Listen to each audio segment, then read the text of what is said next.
Нашата јавна администрација, тие одлични луѓе, работат во пререгулирана атмосфера, според мене. Имаат премногу правилници, разни директиви и така натаму. Нормално е дека така треба да се, нели така се воспоставува системот, но во понапредни администрации тие бариери ги нема затоа што се дава одговорност на човекот, стручност, автономија на донесувањето на одлуки и така натаму. Некогаш и чиста логика се бара, а не да се следат некакви напишани процедури од пред некој, не знам кога и за која цел напишани, кои не ги исполнуваат моментално потребите на работниот процес, но се држат заради тоа што се нема визија или храброст да се променат. Сега ќе бидеш предавач на програмата за менаџерски лидерски вештини во јавен сектор, токму со темите кои што ти се блиски и ги застапуваш, значи организацијско учење. Од кај ќе почнеме? Значи, од каде да почнат еве државните институции, раководителите, за да создадат една трајна промена на организација која учи? Почетокот ми се чини во сваќањето дека административниот еден слој спрат на таа структура, она што го викаме бирократијата, е само еден слој. Тоа се коските, костурот на организмот. Но никој не ги запира луѓето да одат еден степен погоре. А тоа е интеракцијата, тука е работата, факторот на успех е во градење на културата. Култура на учење, но не култура на одење на обуки. Култура на учење во организацијата. За да се дојде до таа човечка димензија, секој треба прво да се познава себе си, затоа што без тоа не може да се ги познава своите колеги, своите чинители, партнери и граѓаните кои што ги очекуваат промените и резултатите. Тоа не е лесна работа. Не е лесна задача, ќе речеме, тој што не работел на себе, ќе рече па што е тоа, сите се познаваме себе си. Да, меѓутоа кога ќе сватиме колкав дел од нашето функционирање произлегува од менталните модели кои што ни се скриени, не се освестени, тогаш веќе малку се комплицира задачата која што ја има лидерот. Така да, апсолутно сум заложник на тоа дека емоционалната интелигенција треба да биде дел од програмите за лидерска едукација и треба да биде дел од амбицијата на секој оној кој сака да биде окарактеризиран како лидер без разлика на незината моментална положба, дали е на лидерска позиција или не. Ти благодарам. Значи, моќно лидерство подразбира многу работа на себе и запознавање на себе си. Многу ми е драго што ќе бидеш дел од нашата програма во Вита институт и што ќе застапиме темата и организацијско учење и емоционална интелигенција за лидерство во јавен сектор. Добре дојдовте во новата епизода на Leadershift, која што исто така ја посветуваме во серијалот на лидерство во јавниот сектор.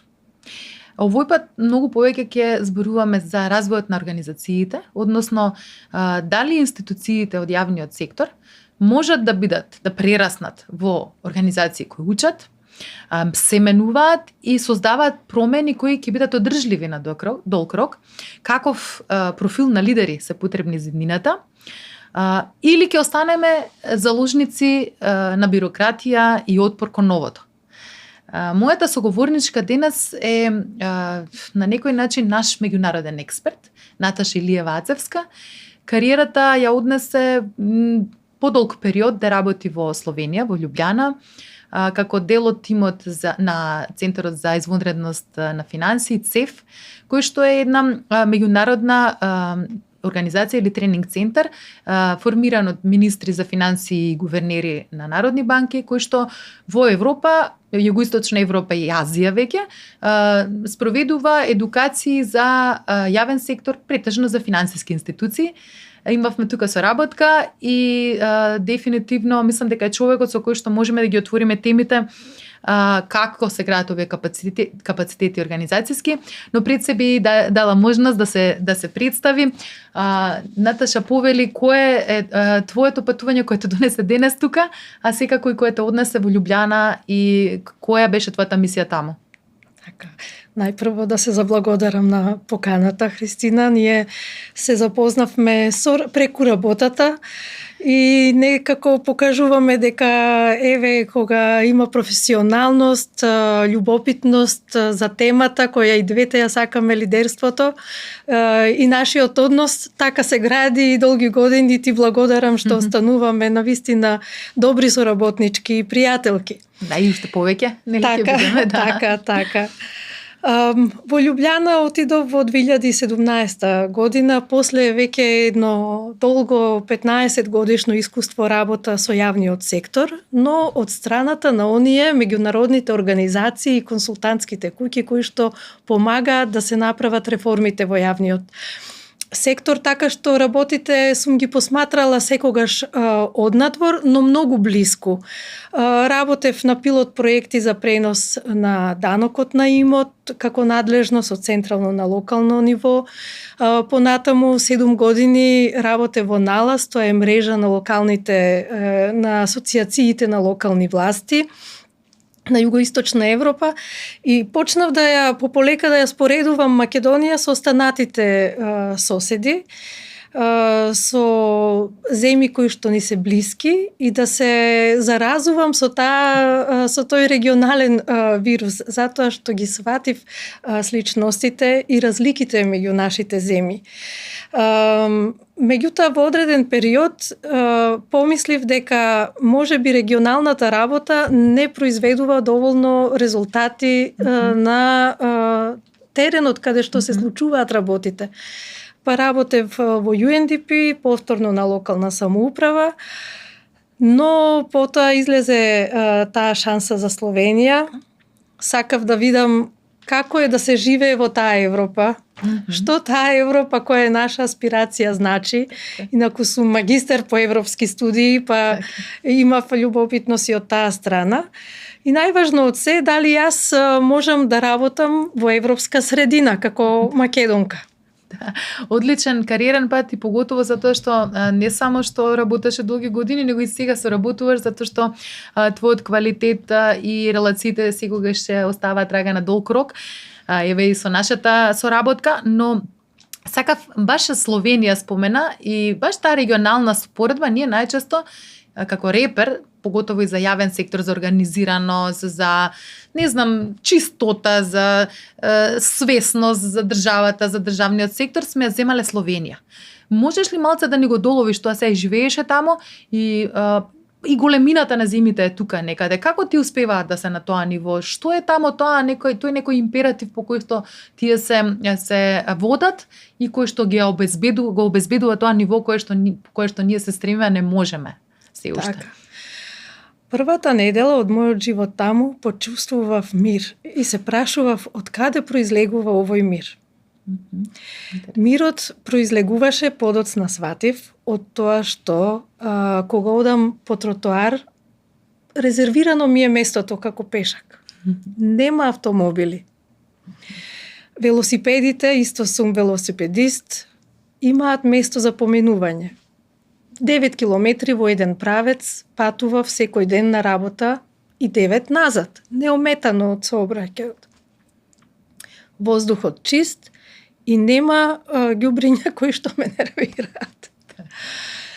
И така сватив дека всушност некојаш многу мали работи се потребни за да се почувствува едно ново ниво на функционирање, затоа што се ослободува простор во мозокот и енергија во телото за да се размислува за други работи кога системот функционира.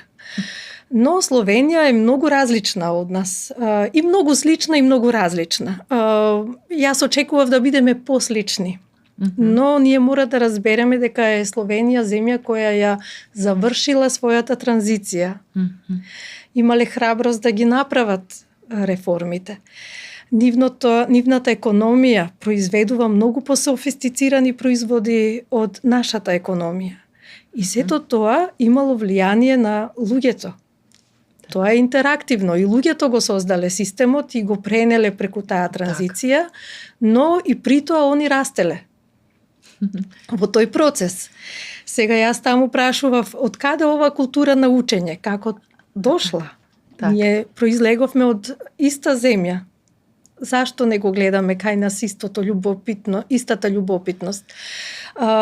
Прво, нормално историски, тие како земја под австро-унгарско влијание, нели имаат малку различен однос кон тоа, но сватив дека всушност странските инвеститори и притисокот за што побрз влез во Европската Унија извршиле најголемо влијание врз тоа како и јавниот и приватниот сектор се однесува кон својата мисија. Ова е точно онаму каде што сакав да започнеме, дека една по-трајна и да речем позитивна трансформација на јавниот сектор всушност не е доволно ни само лидерството. Тоа е започнува работата. Лидерството треба да има визија, нели, и лидерски и менаџерски капацитети. Но се додека не ги пренесе тие во организациите, односно да направи систем на учење, кој што нема да зависи од тоа кој е на власт, кој е на раководна позиција, но ќе го употребува, менаџира знаењето, и точно ти си експерт за овој дел. И би сакала да доловиме кој е тој профил на лидери кој што го овозможува пред се овој тип на организации да се создадат, затоа што споделувањето на знаење, нели велиме знаењето е моќ, а сега велиме споделувањето на знаењето уште поголема моќ. Уште поголема моќ. Кој е тој мајндсет и да речам лидерски профил кој што се развил тамо еве во денешно време, не зборуваме за минатото, и кој што ти го препознаваш и мислиш дека е основа за вакви трансформации? Многу добро прашање, ти благодарам. Прво треба да го сватиме влијанието што го има територијалната организација на Словенија врз културата на луѓето.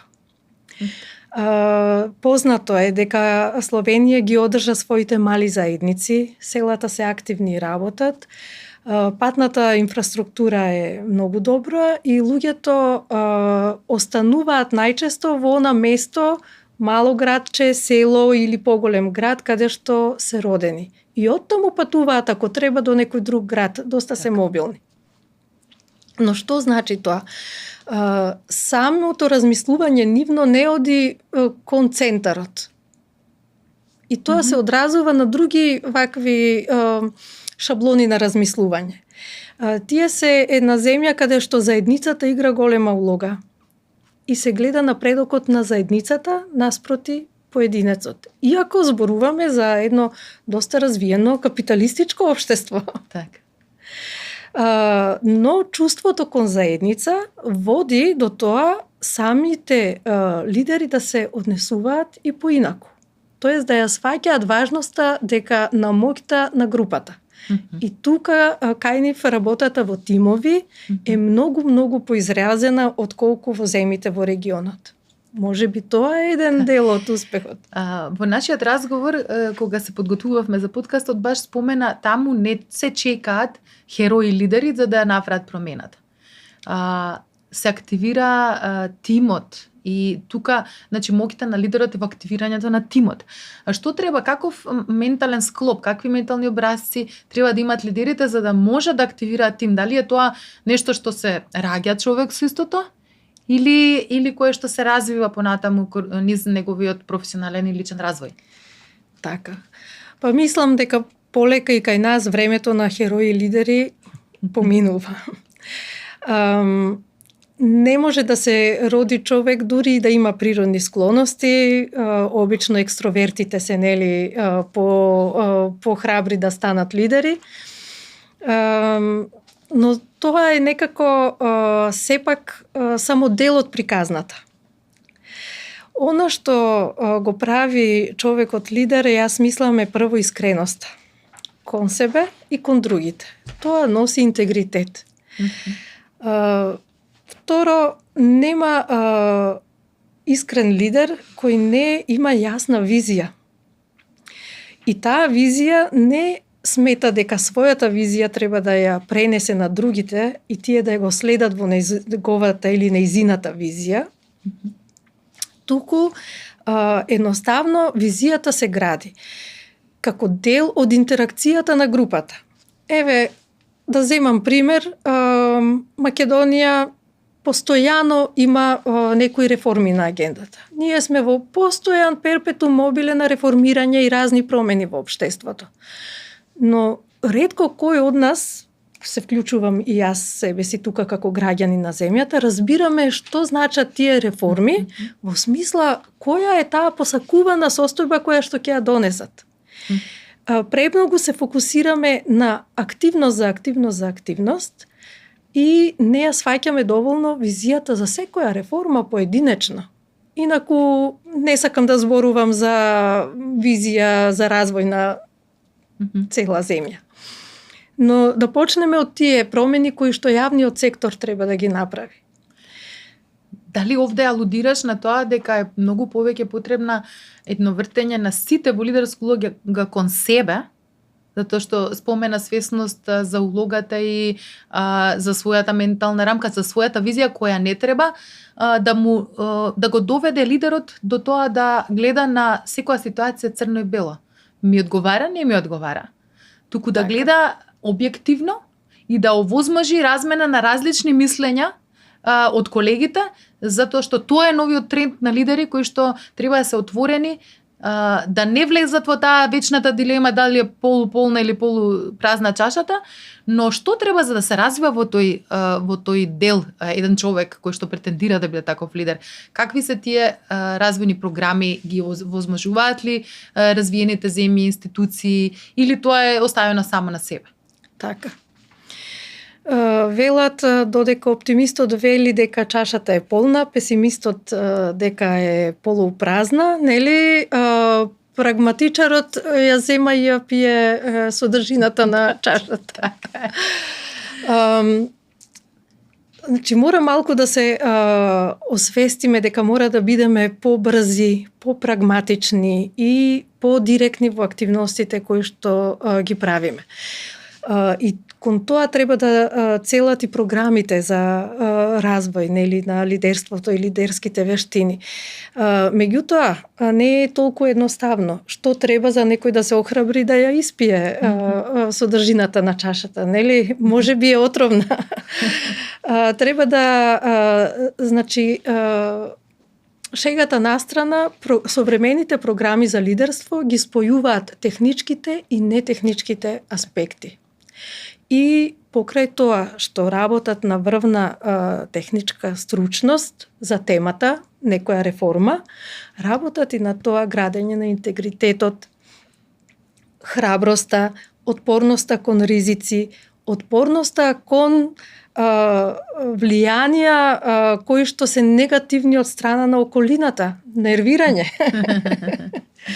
И тоа се доста софистицирани програми, затоа што, како и самата што знаеш и ги спроведуваш доста од нив, тоа се отварања на луѓето кои се тешки да се направат. Ние сме ранливи суштества и тешко ние да се отвориме пред другите, да бидеме ранливи, да покажеме дека и како лидери имаме дилеми, се плашиме, не сме сигурни и дека во одговорот на прашањата ние делумно имаме решение. Решението го има тимот. Так.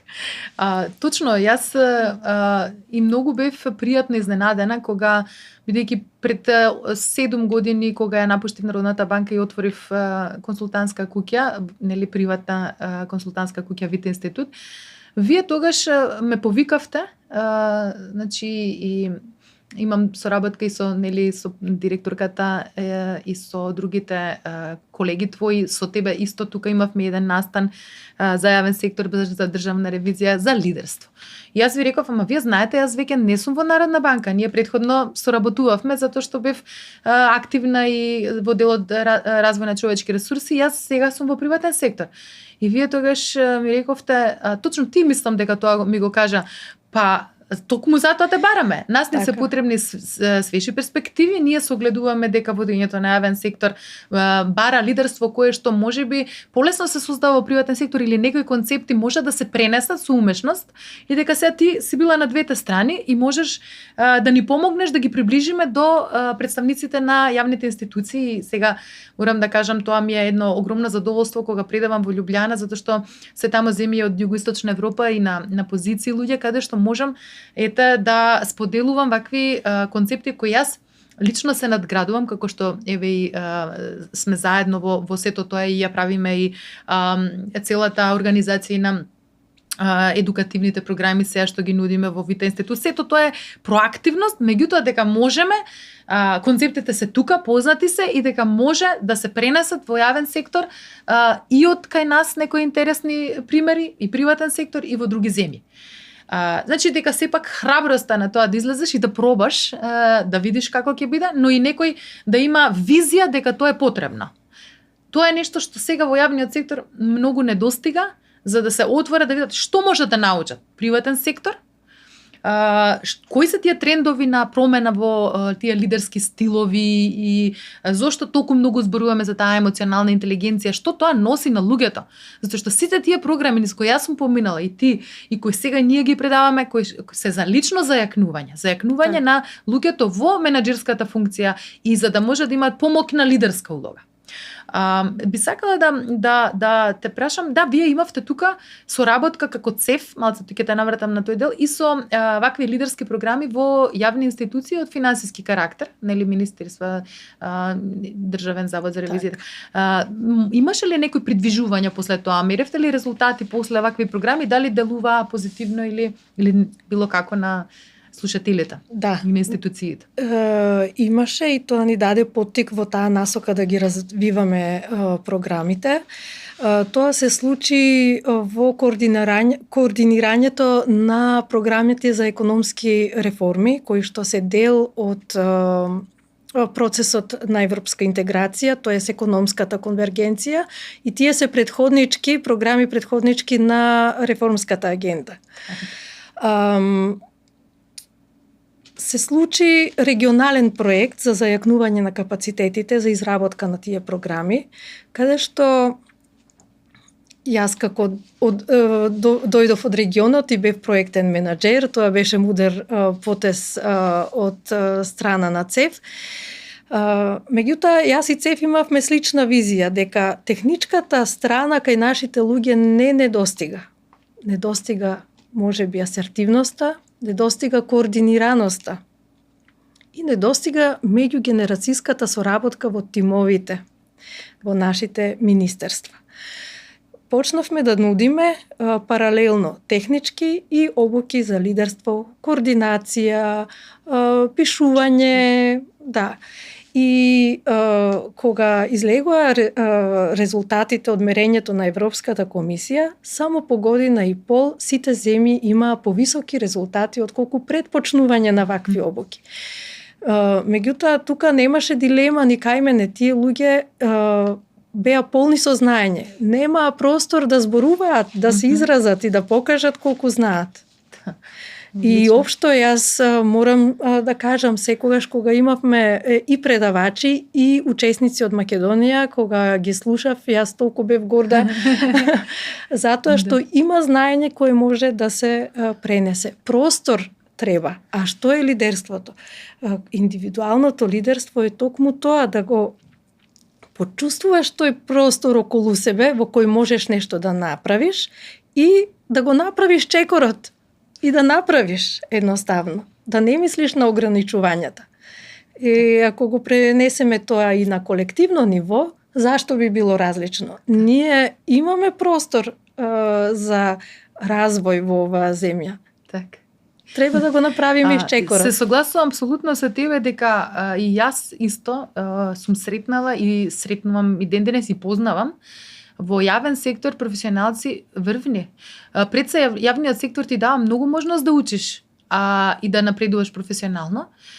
но многу оптоварени. Поготово ќе дојде на менеджерска улога, сите се како во пекол да влегуваат. И затоа велам дека непрактично има дури порано најдобрите ученици или студенти се запослува, се вработува во јавен сектор. Сега, можеби не е така веќе. Меѓутоа, тие имаат доволно знаење да прават квалитетен онбординг или воведување во работа на младите, но дали тоа системот го овозможува? Не го овозможува. Значи, не се бават со тоа да го пренесат знаењето и да ги воведат младите колеги, бидејќи тоа или не се очекува од нив, или едноставно не е вредност во институциите. А има квалитетни луѓе кои што не може да дојдат до израз заради тоа што можеби таа асертивност, тоа е лична работа на себе. Значи, асертивноста значи да можеш да изнесуваш твои лични ставови и да имаш различни мислења без да го омаловажиш мислењето на другиот, без да го прифатиш за релевантно, меѓутоа да изнесеш доволно аргументи со кои ќе го докажеш твоето мислење дека е нели за тебе, како доаѓаш до тоа дека е за тебе валидно. Што значи дека влегуваш во диалог асертивно, што многу често се случува да не достига и да се недоречени, фрустрирани луѓето на работа. Значи, лидерството го ставаме како на пиедестал во цела оваа промена, баш заради тоа што лидерството е да овозможиш на другите да влезат во тој процес. Значи, ние апсолутно имаме двонасочна улица во која што велиме да треба да си асертивен и да имаш лично лидерство и да комуницираш за се што ти е од значење за работата, тоа значи да зајакнеш како личност, но од друга страна лидерот треба да те води и да те стимулира во тој правец, а не да те дестимулира. И сега, може ли, бидејќи искрено, кога ќе слушнам дека нашата државна администрација дека нема развоен ум, односно не сакаат да учат нови работи или нешто, кој е твоето, не знам, искуство со тоа? Дали е така и ако има такви појави, како се справувате? Да направам прво разлика помеѓу тренинг и учење. Интерес за тренинг, за обуки има во јавната администрација. И тие се доста добри при тоа. Еве и на регионално ниво и во други обуки интересот е висок, посетеноста голема, висока, останува на ниво. Меѓутоа, што се случува после тренингот? Процесот на учење е преку самата работа. И може да се случува на индивидуално, тимско и организацијско ниво. Твоето искуство во Народна банка, ти таму на себе превзеде, водеше битни промени, проекти. Значи, едно е обуката, но твоето учење помина, се случи преку реализацијата на активностите. Тука имаме малку послаба респонсивност кај нашата јавна администрација. Јас верувам, знаете, кога ќе се прашаме зошто, па викаме системот е таков. Но системот и личноста се едно исто. Тоа го гледаме и со несрекниот случај во Кочани, системот не функционира, ние не функционираме. Зошто поединката во системот не може да се однесува така како што се однесува кога е ненаблюдувана, да речеме. Многу размислувам за тоа и сум размислувала низ годините, меѓутоа она до што најдобро јас можам да дојдам до одговорот, прво е културата која се негува, а второ, она што ти добро го познаваш, тоа е управувањето со човечките ресурси.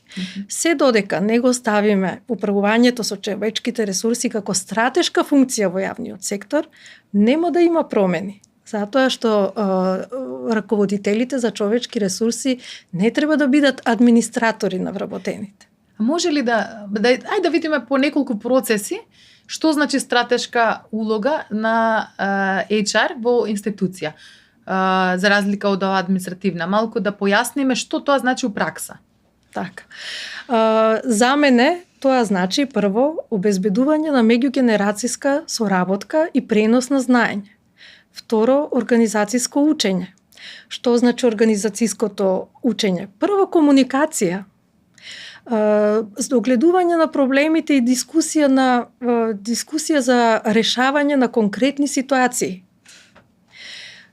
Трето, значи учество или креирање на проекти, мали проекти за промени, каде што луѓето се чувствуваат ангажирани и го чувствуваат тој простор каде што можат да си ги покажат своите лидерски амбиции. Не само кај нас, јас мислам дека и во Македонија ситуацијата е слична, младите го избегнуваат јавниот сектор. И веќе се надпреваруваат по јаките институции да ги добијат најдобрите студенти или најдобрите вработени. Зошто е тоа така? На младите можеби не им е интересно, не гледаат предизвика, не веруваат дека нешто интересно може да прават во јавниот сектор, а всушност тоа е толку интересен сектор. Зарем не е тогаш улогата на самата институција да даде еден стратешки поглед на својата работа и да ги интегрира младите на човечки ресурси луѓе и да им креира политика, она што се вика средина во која што тие можат слободно да работат, да не се чувствуваат пресирани од бирократијата и од она што нашата јавна администрација, тие одлични луѓе, работат во пререгулирана атмосфера, според мене. Имаат премногу правилници, разни директиви и така натаму. Нормално е дека така треба да се, нели така се воспоставува системот, но во понапредни администрации тие бариери ги нема затоа што се дава одговорност на човекот, стручност, автономија на донесувањето на одлуки и така натаму. Некогаш и чиста логика се бара, а не да се следат некакви напишани процедури од пред некој, не знам кога и за која цел напишани, кои не ги исполнуваат моментално потребите на работниот процес, но се држат заради тоа што се нема визија или храброст да се променат. Сега јас тука би споменала малку поконкретно, ти ја постави функцијата на менеджмент со човечки ресурси на едно напредно ниво, каде што, значи, тоа луѓето од одделот за човечки ресурси ќе се бават со аналитика, анализа, да знаат кои им се во колективот луѓе, која старосна структура се, кои им се афинитети и вредности, да го познаваат вредносниот систем на своите луѓе, што ги движи и мотивира, при тоа да можат да воспостават вредносен систем кој ќе ги обедини кон организацијските цели. Значи се бават со таква проблематика, градат менаџери, ги поддржуваат менаџерите во одлуките секојдневни за вработените, ги им помагаат да се развијат во лидери. Исто така имаат одличен, да речем, прием на ново вработените за да можат да ги вклучат во процесите со пренос на знаење, сето тоа практично не се случува затоа што тие се претрупани со некакви пријави, одјави, не знам, еве сега во текот на летниот период работни отсуствата од работа, планирање одмори и така натака. Некако не да гасат пожари, него воопшто не се ни во ситуација ни да гасат пожари. HR одделите се уште се на маргинализирано ниво, а се многу значени ако сакаме да направиме трансформација, што значи дека како што треба да се зајакнуваат лидерите, менаџерите по сите сектори, нели во организациите, така треба и одделите за човечки ресурси да се зајакнуваат. Од една страна да го имаат тој сет на знаење, вештини што треба да го понудат, но од друга страна и да се повлечат, да им се даде некаков тип на автономија. Јас еве мојот пример.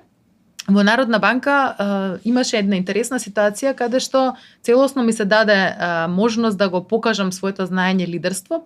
Тоа беше баш една и критична ситуација кога се затвара трезорите, нели трезорското работење на Народната банка, тоа го преземаа комерцијалните банки, меѓутоа тоа беше еден комплициран процес во кој што требаше на 30 на колеги да им се најде или местото или начинот како ќе можат тие да не бидат колатерала на целиот процес. И целиот тој ангажман што јас тогаш го понесов на себе, ме направи да се чувствувам сигурна во своите знаења, зашто ги применив не само теоретски, него и вистински со соодговорност за тоа, и тоа го бараат луѓето кои што се на тие позиции, да им се даде одговорност. Јас тогаш сите ресурси ги користев, дали требаше синдикат, требаше адвокатски канцеларии, требаше службата за трезори, со сите организацијски единици направив анализа, со сите колеги зборував, и тоа толку ме на некој начин исполни, давај чекав да одам на работа, затоа што имав одговорност, се гледаше мојот импакт, влијанието со мојата работа. Многу често на HR одделите тоа не им се дава како, да речем, автономија до тоа ниво. Значи, одлуките беа донесени, но требаше да се најде вистинскиот начин за спроведување. Вистинскиот начин за спроведување, HR-от треба да има можност и влијание да го даде како предлог до топ менеджментот. Сакав да те прашам, да, главните одлуки беа донесени, но колку одлуки ти самата се охрабри да донесеш низ тој процес? Многу одлуки во варијанта на предлог. Издржан предлог. Не се очекува дека некој кој нема легитимитет, на пример, ако не е на нема надлежност да одлучи, дека треба да одлучи, но сите тие кои што се вклучени во процесот, доколку донесат, им се даде можност да истапат со анализа, издржан предлог, да го образложат, тогаш исто како ја да сум ја донела одлуката, ако таа ќе биде прифатена од топ менеджментот, ако HR ги направи предлозите, му се даде задача, низ тоа учи. Значи, и да не знаат сега некои од колегите, затоа што немале искуство, не можеш да научиш да пливаш ако не те фрлат во вода. За разлика, во приватниот сектор, многу повеќе им се дава на HR, да речам, можност за влијание во својот домен со предлози, и дури кога ќе се одбија предлог на HR директор, му се дава образложение зошто. И така се одржува релацијата помеѓу HR со топ менеджментот, каде HR треба да биде продолжена рака за да ги на некој начин заштити во многу ситуации кои што ги заштитува прво времето, што ќе го потрошат за такви активности од HR, а второ и сознаењето кое што се гради тамо како капацитет, како и за се друго. Оваа тема ми е пасија, па се малце се зазбере повеќе, но би сакала да твојата пасија или такви некои напредни системи за организацијско учење, сега ќе бидеш предавач на програмата за менаџерски лидерски вештини во јавен сектор, токму со темите кои што ти се блиски и ги застапуваш, значи организацијско учење. Од кај ќе почнеме? Значи, од каде да почнат државните институции, раководителите, за да создадат една трајна промена на организација која учи? Почетокот ми се чини во сваќањето дека административниот еден слој, спрат на таа структура, она што го викаме бирократијата, е само еден слој. Тоа се коските, костурот на организмот. Но никој не ги запира луѓето да одат еден степен погоре. А тоа е интеракцијата, тука е работата, факторот на успех е во градење на културата. Култура на учење, но не култура на одење на обуки. Култура на учење во организацијата. Она што ти токму пред малку убаво го опиша. Така да и при тоа, тој процес на организацијско учење не треба да го нарушува административниот сетинг. Тоа не би било окей, но треба да го менува. Како? По полека, со мали инкрементални промени, нели? Организацијата која учи во јавниот сектор е позната, има практики и можеме да ги најдеме и каде што не ги очекуваме, например во Молдавија, во Ерменија и така натаму. Во што се состои? Ако треба да одделам, тоа е тимската работа на конкретни проблеми. Тоа е еден метод, акцијско учење, кое што за мене е основно. Да. И работа не на тоа што ми е мене работното место и задачата според систематизацијата, туку ние како тим треба да решиме некој проблем. И ние учиме низ решавањето на тој проблем. Дури има и методи за итеративно решавање на проблеми. Зошто итеративно? Затоа што Системското решавање на проблемите многу ретко е она што е очигледно и она што е на прва.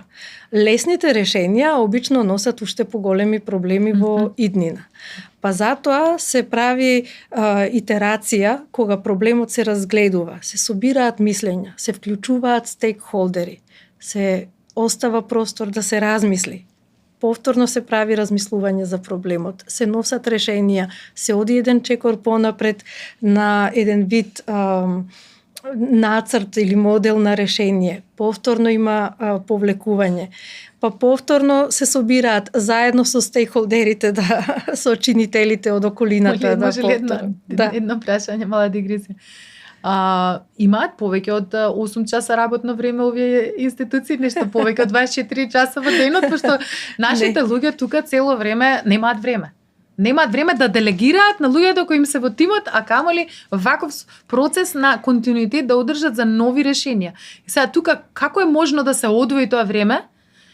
Или што е во прашање тука? Јас би рекла фиксен распоред на времето.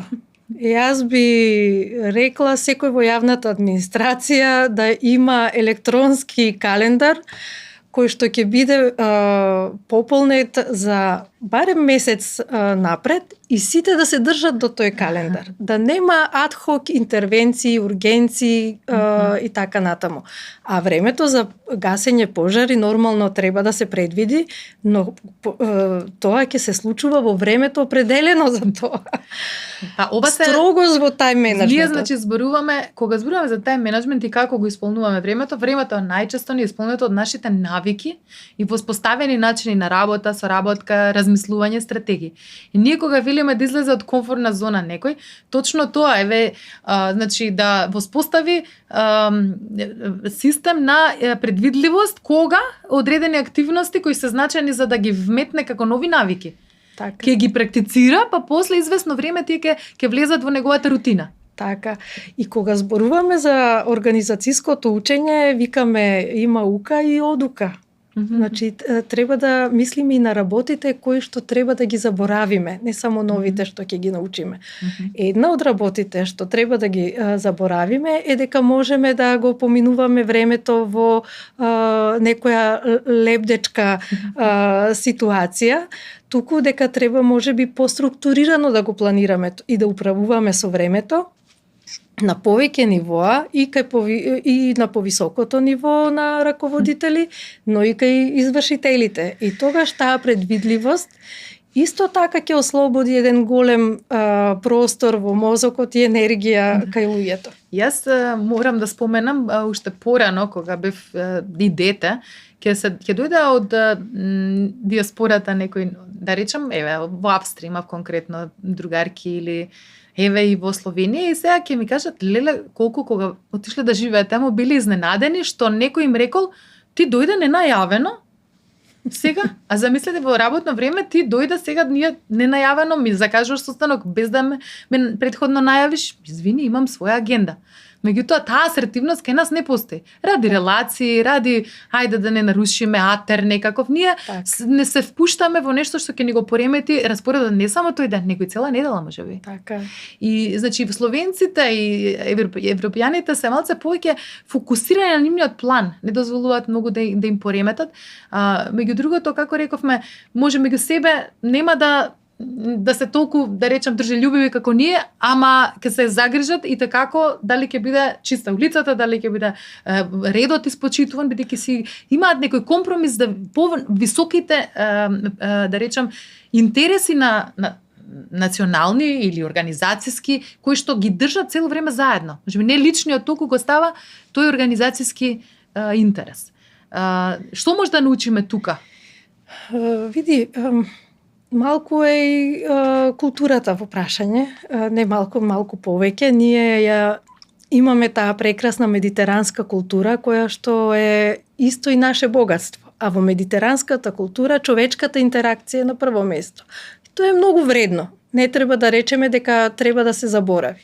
Но за земја која што оди кон реформи како нашата, е многу битно, подеднакво битно, важно да се задржи ефикасноста и ефективноста во работењето. А без добро планирање, управување на времето и фокус на резултатите, без разлика на се, тоа не може да се случи. Јас тоа го почувствував кога во тој премин, кога преидов да работам во словенички тим, дека агендата е се. И се разбира, на почеток ми беше тешко, се чувствував како да влегов во некоја многу побрза трка, како да сум трчала со 10 на сат, но сега треба да... И по некое време сватив дека така доаѓаат резултатите. Тоа е тоа. На крај би сакала да споменам дека другата твоја голема тема е емоционалната интелигенција во лидерството или лидери со високо ниво на емоционална интелигенција и дека истото сметаш дека е насока и за лидерите во јавниот сектор. Може ли да ни појасниш како, зошто е ова моќна движење или моќни концепти на лидерство, што позади таа емоционална интелигенција во лидерство во јавен сектор подразбираш? Човекот е човек, лидерот или лидерката е и во приватниот и во јавниот сектор човек или жена. Не треба да се плашиме тоа и да се представуваме како лидер, го нарековме херој или столб кој нема човечка димензија. И сега ќе речеме, да, добро се разбира дека има човечка димензија, но да се запрашаме што значи таа. Во јавниот сектор ми се чини е уште поосетлива работата. Зошто? Затоа што јавниот сектор одговара кон граѓаните, користи финансиски средства собрани од граѓаните и одговорноста за отчетност, транспарентност и добро владење е многу висока. Сега, сето тоа прави невидливи стеги околу лидерот, но да се признаат и да се отворат. За да се дојде до таа човечка димензија, секој треба прво да се познава себе си, затоа што без тоа не може да се ги познава своите колеги, своите чинители, партнери и граѓаните кои што ги очекуваат промените и резултатите. Тоа не е лесна работа. Не е лесна задача, ќе речеме, тој што не работел на себе, ќе рече, па што е тоа, сите се познаваме себе си. Да, меѓутоа, кога ќе сватиме колкав дел од нашето функционирање произлегува од менталните модели кои што ни се скриени, не се освестени, тогаш веќе малку се комплицира задачата која што ја има лидерот. Така да, апсолутно сум заложник на тоа дека емоционалната интелигенција треба да биде дел од програмите за лидерска едукација и треба да биде дел од амбицијата на секој оној кој сака да биде окарактеризиран како лидер без разлика на незината моментална положба, дали е на лидерска позиција или не. Ти благодарам. Значи, моќно лидерство подразбира многу работа на себе и запознавање на себе си. Многу ми е драго што ќе бидеш дел од нашата програма во Вита институт и што ќе застапиме темата и организацијско учење и емоционална интелигенција за лидерство во јавен сектор. Беше задоволство, многу убава енергија секогаш кога зборувам со тебе. Се надевам ќе има и друга прилика и би сакала на нашите гледачи, слушатели, следачи да им заблагодараме овој пат што беа со нас и се надевам дека уживавте вие колку што уживав и јас. Се гледаме до друг. Благодарам.